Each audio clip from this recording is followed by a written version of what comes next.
Bienvenue, vous nous écoutez sur le www.radioalfayda.net. Alfayda, c'est la référence. Marché aux poissons, Kaolakili, 12h00. Mesdames et messieurs, merci de la confiance renouvelée à la radio Alfayda pour vous informer. Vous avez fait le bon choix. Si vous nous rejoignez dans l'actualité de ce vendredi 25 octobre 2024, nous sommes ensemble pour une demi-heure d'information sur Alfayda FM. C'est l'heure du journal, voici le sommaire. Les commerçants du marché aux poissons ont battu le macadam. Ces derniers dénoncent les mauvaises conditions, leur cohabitation avec les eaux usées qui ruissellent de partout. Ils ont exprimé leur colère à l'endroit de l'Office national de l'assainissement du Sénégal, ONAS. Transition agroécologique Horizon 3000, une organisation non gouvernementale autrichienne vient en aide à la commune de Gandiaï avec l'ambition de transformer les contraintes agroécologiques de la municipalité en opportunités. Le colonel Théodore Adrien Sarr a été installé dans ses fonctions par le général de corps d'armée général Mbaye Cissé pour une meilleure sécurisation des personnes et de leurs biens dans les régions de Kolda et de Sédhiou. Sur l'international, des équipes de l'Institut national de recherche biomédicale en République démocratique du Congo ont fourni de nouvelles informations importantes concernant la diversité génétique de Mpox et sur le type de transmission prédominant. Et puis sport, tournoi montée de basket, RSU valide son ticket chez les hommes et chez les dames. Pikine Basket Club valide son ticket, trophée meilleur sportif de l'année. Louis-François Mendy, lauréat du prix. La revue des quotidiens, dernière note de ce journal. Mesdames et messieurs, gardez votre confort d'écoute. Le développement, c'est juste après ceci. Le journal Serigne Moussa Khan. Qui vous dit bonjour, Seydi Haj Libas Mbaye assure les opérations techniques. Les commerçants du marché aux poissons de Kaolack ont encore élevé la voix pour dénoncer leur cohabitation avec les eaux usées et stagnantes qui ruissellent de partout. Ces derniers ont porté des brassards rouges pour manifester leur colère à l'endroit de l'ONAS. Aline Badara Diop.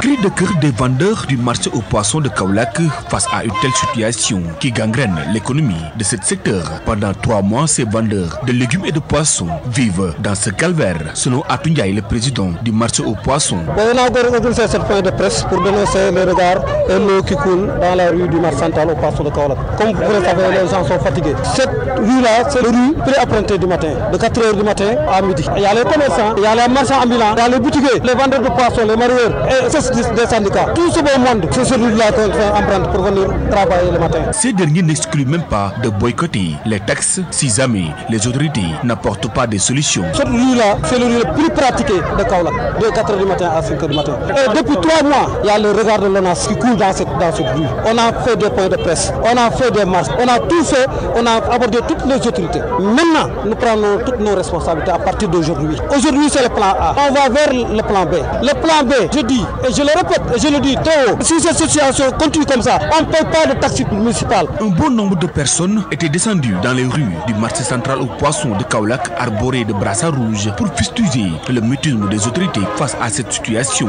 qui impacte sur l'économie du marché central de Kaolack-Langan. Pendant ce temps, il interpelle le maire de la commune de Kaolack, Serigne Mboup, et le ministre de l'assainissement, Cheikh Tidiane Dièye.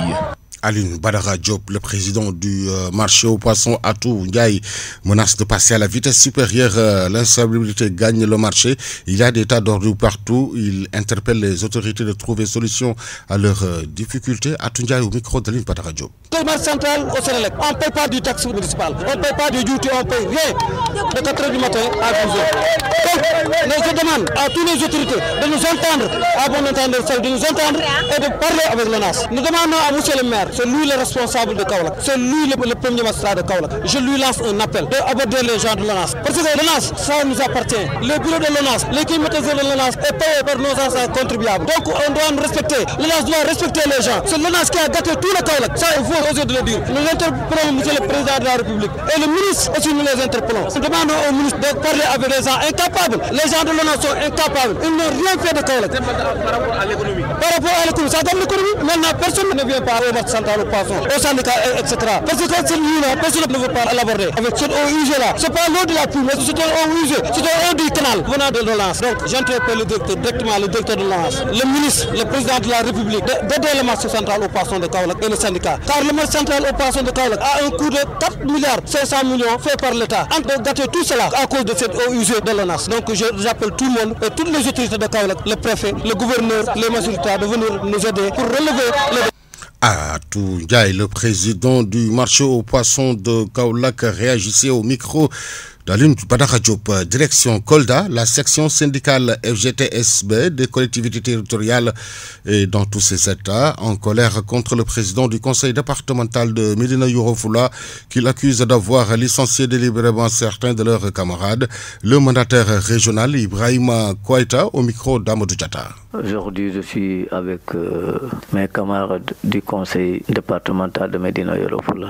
C'est des camarades qui ont été abusivement licenciés par le président du conseil départemental de Médina Yoro Fula. Il y a de cela pratiquement depuis 2019. On a usé tous les moyens de médiation et de conciliation. Et malheureusement, on n'a pas accepté. Finalement, nous étions obligés de transmettre le dossier au niveau du tribunal de travail de Kolda. Et là-bas, Dieu a fait qu'ils ont eu à juger le contentieux qui existait entre mes camarades qui sont là aujourd'hui et le président du conseil départemental de Médina Yoro Fula. Force est de constater qu'il a usé de ses prérogatives que lui confère la loi pour véritablement parfaire sa forfaiture. Il faudra aussi convenir que c'est cette même loi dont il a eu à user pour faire cet abus de pouvoir envers mes camarades. Cette même loi qui lui demande de payer les indemnités de licenciement de mes camarades. Et comme vous le comprenez, depuis 2 ans, la décision elle est sortie. Il refuse de s'exécuter. Il refuse de s'exécuter, on ne sait pas le pourquoi. Il y a des choses que je ne peux pas avancer ici parce que ça me parvient. Des autres qui disent qu'ils ne va pas payer. On se dit qu'on est où? Il oublie que nous sommes dans un pays de droit où nul n'est au-dessus de la loi. C'est pourquoi véritablement nous demandons à ce que la loi soit appliquée dans toute sa rigueur. Qu'ils sachent que ce n'est pas un extraterrestre, c'est un être humain et de surcroît c'est un citoyen sénégalais qui n'est pas au-dessus de la loi. On ne peut pas comprendre et admettre quand ça t'arrange, tu utilises la loi pour faire ce que bon te semble et maintenant quand il s'agit de s'acquitter de ton devoir pour pouvoir payer ces camarades-là, aujourd'hui leurs indemnités de licenciement, vous refusez ou bien vous voulez les faire traîner. C'est pourquoi je dis qu'aujourd'hui on est dans l'ère du Djoubal et Djoubanti. Vraiment nous voudrons que quand même que nos camarades puissent entrer dans leurs droits. Et nous savons que nous avons une justice debout et forte. Ça on est conscient de cela. Parce que le procès nous a prouvé que quand même nous avons des magistrats dignes de nom. Et nous savons que par A ou B il va s'exécuter parce que c'est pas quelqu'un qui est au-dessus de la loi. C'est un citoyen sénégalais qui a usé de cette loi, comme je le redis aussi, qui a usé de cette loi pour faire cette forfaiture-là. Et véritablement c'est cette même loi-là qui lui demande de s'exécuter pour véritablement payer ces indemnités de licenciement qu'il doit à nos camarades de Médina Yoro Fula. Je crois que les jours à venir nous édifieront. On est plus que jamais déterminés à aller jusqu'au bout de cette lutte-là. Parce que mes camarades de Médina Yoro Fula, qui en souffrent véritablement, qui ont été humiliés en les licenciant et aujourd'hui il est en train de les traîner dans la boue. C'est des responsables de famille, c'est des soutiens de famille. Véritablement c'est pourquoi nous disons aujourd'hui qu'il est temps et il est l'heure qu'ils puissent pouvoir payer, véritablement payer ces indemnités de licenciement qu'il doit à nos camarades abusivement licenciés. L'actualité régionale, nationale, c'est sur Alfayda FM 90.1. Émettant depuis Medina Baïma Boulcher, Imam Hassan Sissé, Studio Ali Momar Alilo, l'info se poursuit sur la référence. L'ONG Tostan forme les enseignants de l'arrondissement de Nornan sur les bonnes pratiques parentales, le suivi scolaire et sur le développement de la petite enfance. Une session qui entre dans le cadre du programme de renforcement des pratiques parentales. Ousmane Baldé, inspecteur de l'éducation, consultant à Tostam au micro de Papa Kajil Balji. Ce programme est axé sur le DIP, le développement intégré de la petite enfance. Ce qui fait qu'ils ont positionné des facilitateurs dans 20 villages au niveau de ces communes. Et les facilitateurs avec leurs superviseurs actuellement sont en train d'évoluer dans la zone pour le déroulement de ce programme. Alors comme c'est un programme qui englobe aussi non seulement l'aspect du DIPE mais l'aspect suivi scolaire, nous nous sommes dit avec aussi les communautés, les comités de gestion, Tostan s'est dit qu'il faudrait impliquer l'IEF et les directeurs des écoles de la zone concernée. Alors c'est dans ce sens qu'ils ont été invités à partager avec nous un module sur d'abord le RPP en tant que tel. On a partagé avec eux les tenants et aboutissants de ce programme de renforcement des pratiques parentales, mais entendons bonnes pratiques parentales. On dit RPP, mais en réalité, on sous-entend les bonnes pratiques parentales. On a partagé aussi le DIPE, ses composantes, ses constituants, les cibles. Tout ceci a été partagé avec eux au niveau du DIPE. Et le suivi scolaire aussi, qui est un élément extrêmement important aujourd'hui dans la vie scolaire. Un enseignant devrait avoir un aperçu sur ce que l'on entend par suivi scolaire avec l'éducation parentale, parce que l'école, c'est avant tout une école de la communauté. Et si c'est une école de la communauté, il s'agit pour Tostan Vu, le niveau de scolarité et d'éducation en décadence, de faire en sorte de relever le défi. À terme, il faut que chacun s'intéresse sur ce que font les enfants dans les études. Réécoutons l'inspecteur d'éducation Ousmane Baldé, toujours au micro de Papa Kajali Badji. D'ailleurs, raison pour laquelle l'État a institué les comités de gestion de manière obligatoire. Par décret présidentiel, toute école, si petite soit-elle, doit avoir un CGE. Et à travers ce CGE, l'équipe pédagogique doit travailler de manière étroite avec les membres de ce comité de gestion pour la vie de l'école. Et c'est dans ce cadre que nous avons eu à partager avec eux ces différents modules pour que les enseignants comprennent. Autant les parents sont interpellés sur le suivi scolaire, autant eux-mêmes ils sont interpellés. L'enseignant peut jouer un rôle extrêmement important. D'abord, entrer en connexion avec les facilitateurs qui sont dans la zone. Et au niveau même des enseignants, c'est des contenus que déroulent nos éléments de la petite enfance, parce que c'est des zones où il y a parfois des cadres des tout petits ou des écoles maternelles. Alors les programmes des écoles maternelles et des cadres des tout petits contiennent pour l'essentiel ce que le programme véhicule, parce qu'il faut rappeler que dans la conception des cadres des tout petits, les animateurs polyvalents, c'est des gens qui doivent travailler non seulement avec des enfants de 3 ans, de 4 ans, de 5 ans, mais ils doivent travailler aussi avec des femmes en état de grossesse, qui doivent travailler avec des femmes allaitantes. Et justement, les facilitateurs de Tostan travaillent avec ces deux cibles-là fondamentalement, les femmes en état de grossesse et les femmes allaitantes. Et sans compter que le programme s'intéresse à tout ce qui est suivi scolaire, que ce soit à l'élémentaire, au collège ou au lycée. Les parents doivent être sensibilisés pour qu'ils comprennent que l'enfant n'étudie pas, mais c'est le parent qui étudie, parce que c'est lui qui comprend les enjeux des études. L'enfant, pour lui, c'est un mouvement d'ensemble. Il ne maîtrise pas encore les perspectives d'avenir. Pourquoi on va à l'école, il ne sait pas. Il appartient aux parents de veiller. Est-ce que son enfant est en train d'aller correctement à l'école? Qu'est-ce qu'il est en train de faire là-bas? Qui est son maître? Quel est son comportement à l'école? Est-ce que c'est de la même manière qu'il se comporte à la maison qu'il se comporte à l'école? Et tout cela, c'est le suivi scolaire qui lui permettra de le savoir. Et de la même manière aussi, l'enseignant, dès qu'il perçoit certaines difficultés d'un enfant, il doit s'interroger. Il doit se rapprocher des parents pour savoir réellement où se trouve la cause. Pourquoi l'enfant se comporte-t-il comme ça? Pourquoi au niveau de son travail, il y a eu un changement? Qu'est-ce qui s'est passé dans son environnement immédiat? Inspecteur d'éducation Ousmane Baldé au micro de Papa Kajali Badji sur le suivi scolaire. Notre cas Kolda, la situation est plus que préoccupante. La raison est ce qu'il ne passe pas une semaine sans pour autant que des cas soient détectés. Si l'on croit les sages-femmes et autres praticiens, la gynécologue Dr Philomène Ndiaye prône la sensibilisation et la conscientisation de la population lors de la rencontre organisée dans les artères de Korda. Il est ici au micro de Papa Kajali Badji. C'est une randonnée pédestre couplée au dépistage du cancer du col et du sein. C'est dans le cadre de la campagne nationale de Octobre Rose. Pour le cancer du col, il n'y a pas une semaine qu'on consulte sans avoir au moins un cas avancé. Donc c'est pour cela aussi que cette année, on a pris l'initiative de dépister le maximum de femmes pour au moins tomber sur des lésions, dépister tout. Mais il n'y a pas une semaine de consultation où on ne tombe pas sur un cas avancé. Bon, habituellement c'est assez avancé, mais pour les stades précoces, il y a une prise en charge codifiée. Nous suivons les étapes et pour les stades avancés aussi, il y a des traitements adéquats que les femmes subissent. Il nous arrive de référer à Dakar parce que, pour rappel, il n'y a pas d'oncologue à Kolda. Il nous arrive de référer des cas avancés. À l'endroit des femmes, pour la prévention, puisque se soigner est cher, c'est mieux de miser sur la prévention. Le cancer du col, surtout, est un cancer évitable avec un facteur de risque qui a été détecté. C'est une infection par HPV qui cause le cancer du col de l'utérus. Donc, plus on se dépiste, plus on a des chances de guérir. Donc, c'est un cancer qui est évitable. Pour le cancer du sein, il y a des facteurs de risque qui sont identifiés aussi et le dépistage est facile. Parce que l'autopalpation mammaire, c'est la femme même qui le fait. Elle-même peut dépister ces signes précoces et revenir secondairement. Docteur Philomène Ndiaye, gynécologue à Kolda. Le week-end dernier, l'association des sages-femmes a abandonné les maternités pour sensibiliser les communautés sur le cancer du col de l'utérus et du sein qui continue de faire des ravages au Sénégal. Docteur Yaya Baldé, directeur régional de la santé.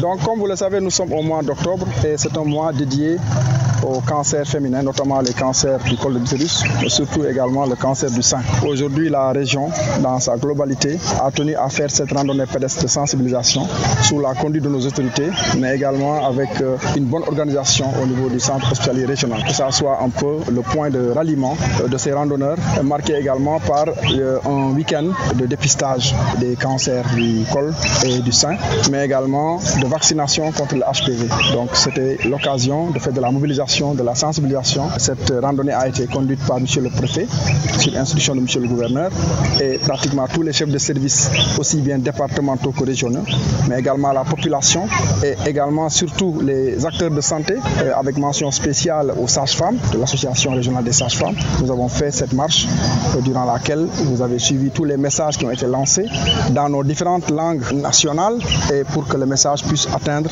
une large part de la population. Donc, en termes d'objectifs pour cette journée, qui était surtout une journée de sensibilisation, on peut dire que ça a été atteint. Et mention spéciale également au directeur de l'hôpital, qui n'a ménagé aucun effort pour asseoir tout le dispositif au niveau de la structure. Mention spéciale mais également au MCD, surtout les MCD de Kolda, qui a mobilisé l'ensemble de ces postes de santé, surtout les postes de santé de la commune, mais le centre de santé, pour que nous ayons l'accompagnement nécessaire à la réussite des activités de dépistage qui sont menées au niveau du centre hospitalier régional. Vous suivez le journal. Sur Alfayda FM, la radio qui vous informe partout que vous soyez dans le monde. Installation du nouveau commandant de la zone militaire numéro 6. 2 mois après sa prise de service, le colonel Théodore André Sarr a été installé dans ses fonctions par le général de corps d'armée, général Mbaye Cissé.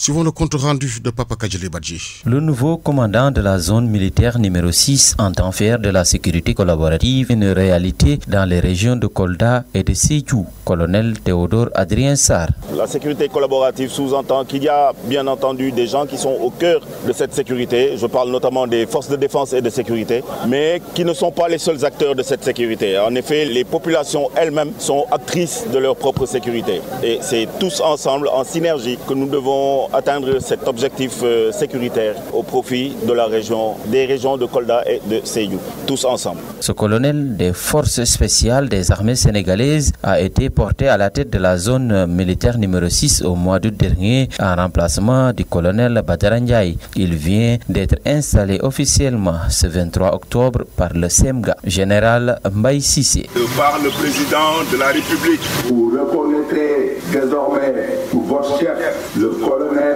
Théodore Adrien Sarr, ici présent.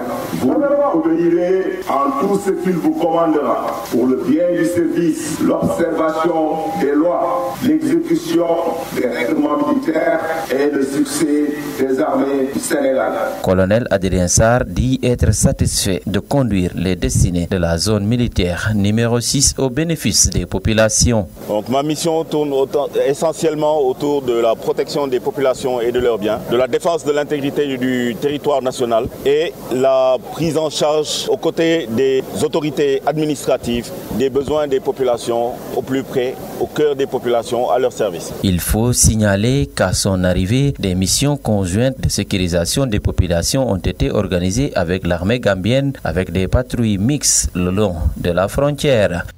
C'était là le nouveau commandant de la zone militaire numéro 6, le colonel Théodore Adrien Sarr.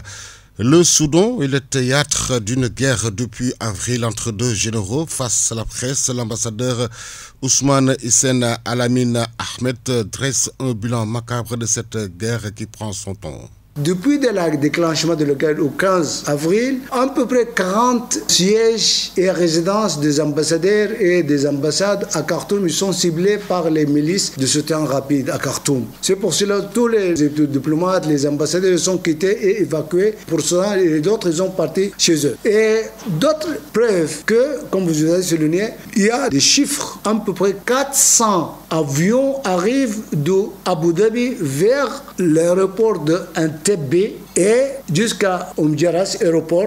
L'aéroport d'Oumdjaras c'est à l'est du Tchad. Et même on a capturé des militaires et des éléments avec leurs passeports. Nous avons capturé à Khartoum et Al-Fajir. Même il y a des éléments, ils ont tué dans quelques villes comme Niala. Ils ont évacué les autres, ils sont morts, les autres blessés. Ils ont repatrié les Émirats arabes. Ils ne disent pas où ils ont tué, ils ont touché les blessés là. Ils sont des forces armées émirates parce qu'ils ont participé avec les milices, utilisé le drone, l'avion sans pilote et le drone, tout ça, les missiles avec d'autres mercenaires. C'est pas nous on dit ça, c'est même les correspondants internationaux et les journaux internationaux et même l'organisation internationale. Il a bien montré que le rôle clair de les Émirats arabes unis, même notre plainte contre les Émirats arabes unis au Conseil de sécurité par notre mission permanente à New York, on a présenté ça. Ils n'ont pas démenti. Les Émirats arabes, ils essaient de dévier, ils n'ont pas répondu que les accusations correctes ou non. Il n'est pas dit ça, mais dit les Émirats toujours, ils essaient d'aider le Soudan et le gouvernement du Soudan pour trouver une solution pour amener la démocratie pour l'élection. Face à la presse, l'ambassadeur du Soudan au Sénégal, Hussein Ahmed Alamni, sollicite l'aide humanitaire tout en demandant à la communauté internationale de condamner les dérives constatées dans ce conflit au Soudan. C'est quoi ça? On cherche maintenant pour la sécurité et la paix de notre peuple. En même temps, il parle qu'à cause de la poursuite de la guerre, on a peur que ça va être, une menace de faim au Soudan, quelque chose comme ça. Malgré, c'est les Émirats arabes unis qui suspensent, qui amènent et qui acheminent les armes pour les milices, c'est la cause d'empêcher les agriculteurs de faire les activités agricoles dans plusieurs sites au Soudan. Soit Al Jazeera, le plus grand projet agricole en Afrique tout entière. On a empêché les cultivateurs de cultiver leurs terres dans la province de Sinar, dans la province de Darfour. Nous ont empêché. C'est les Émirats arabes unis et les milices. C'est la cause. Par exemple, malgré nous avons beaucoup de nourriture pour notre peuple, mais si par exemple, si Dieu ne veut pas, si il y a une guerre ou quelque chose arrive, c'est à cause des Émirats arabes unis. C'est à cause d'eux. C'est clair. Si les Émirats arabes arrêtaient de fournir les armes pour les milices, la guerre s'est finie. Parce qu'il n'y a pas de ravitaillement pour les milices. Sauf qu'il n'y a pas d'État clairement aide les milices qui sont les rebelles contre l'État, sauf les Émirats arabes unis. Et c'est pas seulement le Soudan. Qu'est-ce qu'a fait Rouyaman en Libye? Pourquoi? Parce qu'il aide. Vous avez souligné la Libye. La Libye, c'est un pays. Votre envoyé spécial de Nations Unies, l'ancien, M. Abdoulaye Bateli, pourquoi il a quitté son poste? Parce qu'il craint, parce qu'il y a des problèmes. Il y a des gens de l'extérieur. Ils n'ont pas laissé les Libyens de trouver une solution par les Libyens eux-mêmes. C'était là les propos de l'ambassadeur du Soudan au Sénégal, Ousmane Hissène Alamni Ahmed, qui faisait un point de presse et qui a dressé un bilan macabre de cette guerre au Soudan. La commune de Gandiaye et Horizon 3000 mettent en œuvre un projet d'appui à la transition agroécologique. Une délégation venue de Vienne, la capitale d'Autriche, et des responsables de l'ONG étaient à Gandiaye pour s'enquérir du niveau d'exécution du projet. Papa Songé Diop, il est le maire de Gandiaye, au micro de Cheikh Tidiane Diagne. Aujourd'hui, nous recevons une délégation de Horizon 3000, qui est un partenaire de la commune de Gandiaye dans le cadre de la transition agroécologique. Donc, Horizon 3000, à travers une délégation conduite par délégué qui vient de Vienne, en Autriche, et de l'antenne locale sénégalaise, qui est venue s'enquérir un peu de la situation du projet que nous avons ensemble avec la commune de Tchombi dans le cadre de la transition agroécologique. Il s'agit d'expérimenter des aires de maraîchage bio avec des groupements de femmes dans les communes de Tchombi et de Gandiaye. Voilà un peu le sens de cette rencontre, et qui a été aussi une rencontre d'évaluation de ce qui a été fait depuis que la convention a été signée. Une rencontre aussi pour décliner les perspectives que nous avons dans le cadre de la transition agroécologique avec l'ONG Horizon 3000, mais globalement aussi avec la vision de la commune par rapport à la gestion des déchets, par rapport au centre de valorisation et de traitement des déchets,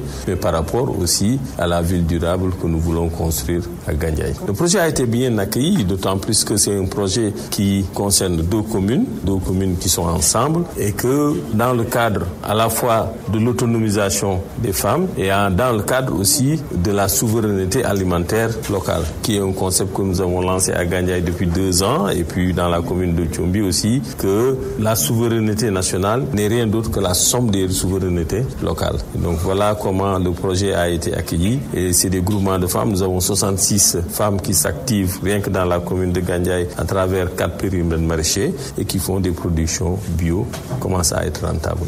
Transition agroécologique, selon Papa Songue Diop, le maire de Gandiaye, on volet recherche-développement avec des aires d'expérimentation de plusieurs variétés de semences, notamment d'arachide, et 66 femmes exploitent 4 champs maraîchers.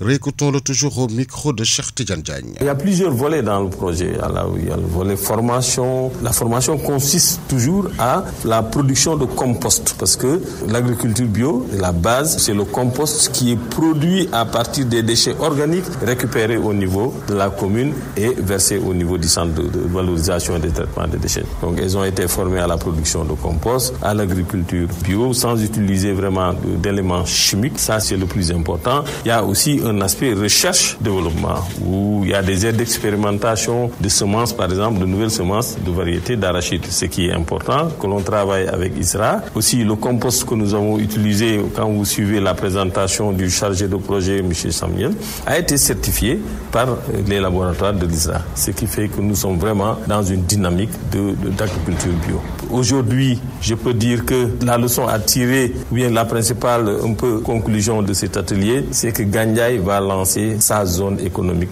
verte, qui sera centrée autour du centre de la valorisation des déchets, avec comme projet phare évidemment l'agroécologie, la production d'usines, la production de plastique pour le mobilier urbain et l'interaction entre les différents projets qui existent au niveau de la commune pour que cette commune soit une ville durable. Qu'il s'agisse de la valorisation des déchets, qu'il s'agisse de la potabilisation de l'eau, qu'il s'agisse de l'assainissement d'eaux usées qui débouche aussi sur l'agroécologie, qu'il s'agisse évidemment du reverdissement de la ville, autant de projets qui seront interconnectés pour qu'on ait une zone industrielle, une zone économique verte pour rentabiliser tout ce qui est déchets. Donc c'est des contraintes qui vont être transformées en opportunités pour le développement local. Aujourd'hui, nous avons 66 femmes, rien que dans la commune de Gandiaye. On peut avoir plus dans la commune de Tchombi. Vous avez entendu le maire dire que Tchombi est une commune à vocation maraîchère. Gandiaye va lancer sa zone économique verte selon Yasmine Thomas d'Horizon 3000, qui assure que cette initiative sera élargie à d'autres collectivités territoriales sénégalaises à la suite de son évaluation. Il est ici au micro de Cheikh Tidiane Diagne. Horizon 3000, qui est une organisation autrichienne, et le bailleur pour ce projet ici, c'est la ville de Vienne. Au nom de la ville de Vienne, je suis là aussi. Je pense que sur le terrain, c'est ce qu'on va voir là-bas. Je pense que c'est déjà les composts, c'est les cercles qu'on veut avoir avec ce projet, qui a les déchets organiques des ménages, qui sont ensuite transformés au compost et ensuite vraiment utilisés au maraîchage, mais aussi pour les grandes cultures. Et je pense que là, on verra si ça marche très bien jusqu'à ici, où il y a des défis à monter. Le coût, je pense que pour le moment, on est envers 30 000 € pour ce projet-là. Comme on a d'habitude de faire, nous, on va finaliser le projet. Après, on va évaluer avec toutes les parties prenantes. On verra est-ce que ça a bien marché, qu'est-ce qui n'a pas marché. Et c'est après, on verra s'il y a d'autres opportunités. Est-ce qu'il y a d'autres appels à projets, peut-être lancés par la ville de Vienne ou bien d'autres. Et là, on pourra voir s'il y a une suite. Actualité internationale. Sur l'international, des équipes de l'Institut national de recherche biomédicale en République démocratique du Congo ont fourni de nouvelles informations importantes concernant la diversité génétique de Mpox et sur le type de transmission prédominant. C'est une série de brèves réalisées par nos partenaires de la Voix de l'Amérique. Une étude publiée dans la revue Cell révèle que les épidémies de Mpox en Afrique présentent des modes de transmission distincts. En RDC, les cas humains de Mpox sont alimentés par deux chemins. L'un concerne le clade 1 qui circule depuis des décennies, tandis que l'autre est lié à un nouveau variant, le clade 1B plutôt, qui se transmet principalement entre humains. Les contaminations animales restent majoritaires pour la version plus ancienne du virus. Plusieurs épidémies sont actuellement en cours en RDC et dans les pays voisins. Actualité internationale. L'ancien premier ministre du Niger, Hama Amadou, un des dinosaures de la politique du pays, est décédé mercredi soir à Niamey à l'âge de 74 ans, ont annoncé jeudi plusieurs de ses proches. Actualité internationale. En Guinée, un ancien haut responsable du ministère des Mines, Saadouni Maga, est introuvable depuis le 17 octobre, date à laquelle il a été enlevé par des individus en civil à Conakry.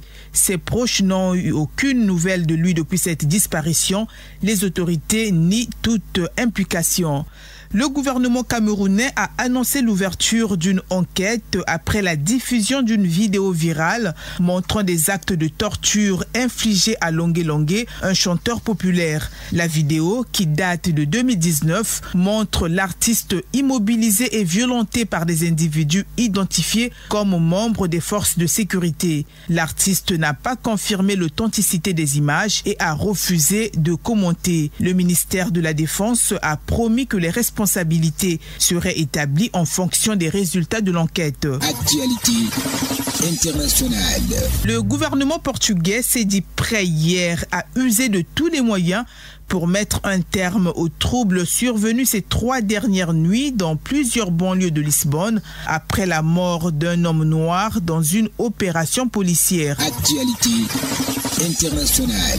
Traditionnellement perçu comme une terre d'accueil pour les immigrants, le Canada a annoncé hier une réduction considérable de 21% du quota de résidents permanents qu'il accueillera dès l'année prochaine, reflétant un changement de cap face à une opinion publique de plus en plus réticente à l'immigration. Actualité internationale.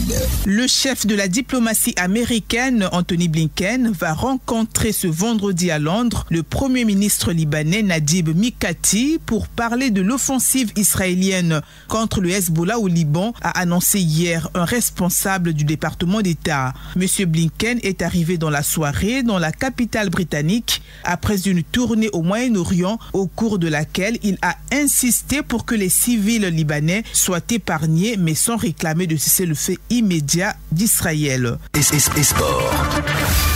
Sur Radio Al-Fayda à Kaoula.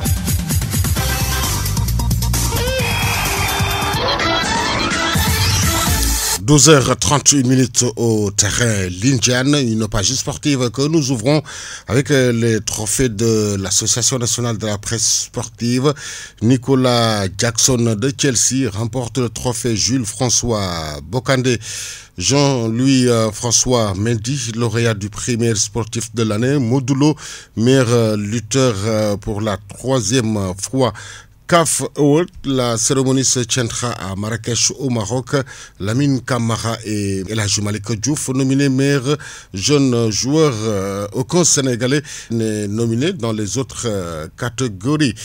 CAN Beach Soccer, Sénégal-Mauritanie, c'est l'affiche de la finale ce samedi, tandis que la 3e place joue entre l'Égypte et le Maroc. Basketball à présent, tournoi monté basket D1. Chez les hommes, RS Yoff décroche son ticket et retrouve Zach Mbao en finale. Chez les dames, AS Pekin Basket Club valide son ticket et retrouve US EPT en finale chez les dames. Alors, football en Europe, hier on a joué la 3e journée de la Ligue Europa. Lyon a été battu par le Besiktas 0-1. Ferencváros bat Nice 1-0. Fenerbahçe et Man United ont fait match nul 1 partout. Tottenham bat Alkmaar 1-0. FC Porto bat Hoffenheim 2-0. Atletico Bilbao bat Slavia Prague 1-0. Twente perd devant Lazio 0-2. Malmo FF s'incline devant Olympiakos 0-1. Glasgow Rangers bat SCSB 4-0. Anderlecht bat Ludogorets 2-0. Hertha Francfort bat Rigas FC 1-0. FC Midtjylland bat Union Saint-Gilloise 1-0. Maccabi Tel Aviv s'incline devant la Real Sociedad 1-2. PAOK Salonique et Victoria Plzen ont fait match nul 2 partout. AS Roman Dynamo Kiev 1-0. Karabakh FC s'incline devant l'Ajax d'Amsterdam 0-1. Ce soir, c'est le début de la 9e journée en France pour la Ligue 1. Rennes reçoit Le Havre à 18h45. En Espagne, on joue la 11e journée de la Liga. Espagnol Barcelone reçoit Séville FC à 19h. En Allemagne, on joue la 8e journée de la Bundesliga.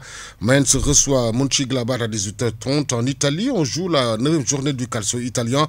Udinese reçoit Cagliari à 16h30. Torino reçoit Comme à 18h45. Saudi Pro 8e journée. Al Khadissia reçoit Damak FC à 14h35. Al Khoulout reçoit Al Nasr à 15h05. Al Ahli reçoit Al Ukhout à 18h.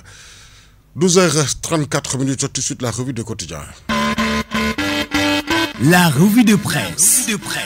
L'Obs place le soleil sur quotidien Walf le matin. La presse du jour lue et parcourue en 3 minutes 3 secondes par Ngonejai. Bonjour et bienvenue. L'État du Sénégal va-t-il céder à la pression des patriotes? Entre pétitions, lettres ouvertes et publications sur les réseaux sociaux contre la nomination de Samba Ndiaye au poste de PCA à la SNHLM. Pastef brûle Diomaye Sonko, lit-on dans Source A. Samba Ndiaye provoque un malaise à Pastef. Samba Ndiaye, persona non grata à Pastef. Contestation de cette nomination, la signature de Bassirou Diomaye Faye à l'épreuve de la volonté des pacifiants. Wali Diouf Bodian, Abbas Fall, Sadir Diop, Guy Marius Sagna crache sur le fromage de Samba Ndiaye, relais Dakar Presse. Et puis un autre sujet mis en exergue par la quasi-totalité des quotidiens parus ce matin. Débat télévisé entre les têtes de liste, Pastef et Diamandjerigne. Sonko anticipe les attaques. Cependant, relatif à ce débat avec Sonko, Amadouba vise tous les sujets d'intérêt national. Réumi Quotidien, Barassa Une, Amadouba accepte et fixe les règles du jeu. Pour Walfadjri Quotidien, ce débat est un passe d'armes virtuel. Dualité artificielle, Sonko Amadouba. L'Info Quotidien note que ce débat éclipse Macky et Barthélémy Diaz. Opération Bekmi politique et militantisme migratoire. Transhumance en masse, tous à Pastef. Est-ce de l'opportunisme ou de la recherche de protection ou de conviction, s'interroge l'exclusif. Recomposition de la classe politique.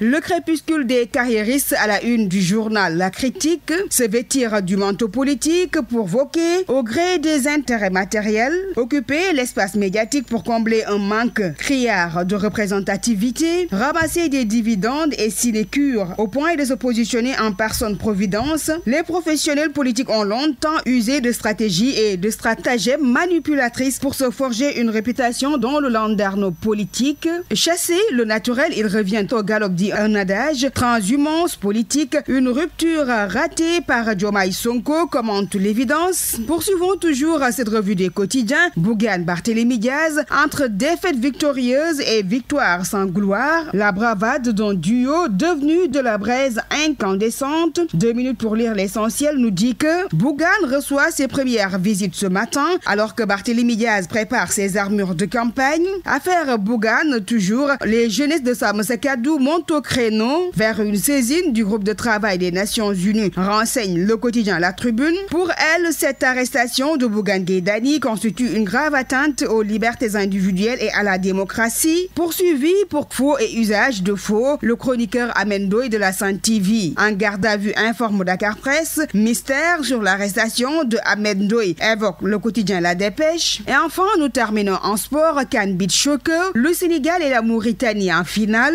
Le ticket pour le mondial 2025 validé, précise le quotidien sportif Record. C'était tout pour la revue des titres. Merci de l'avoir suivi et très bonne lecture. C'est la fin de cette édition. Merci à Sidi Haj Libas Mbaye qui en a assuré la partie technique. La rédaction en chef a été assurée par Elhaji Ibrahima Gaïté. Devant ce micro, Serigne Moussa Khan. L'info revient dans moins de 22 minutes. Ce sont à Wolof avec Mariam Abba. Tout de suite, le rappel de ce qui a fait l'essentiel de ces 12 heures. Les commerçants du marché aux poissons ont battu le macadam. Ces derniers dénoncent les mauvaises conditions, leur cohabitation avec les eaux usées qui ruissellent de partout. Ils ont exprimé leur colère à l'endroit de l'Office national de l'assainissement du Sénégal, ONAS.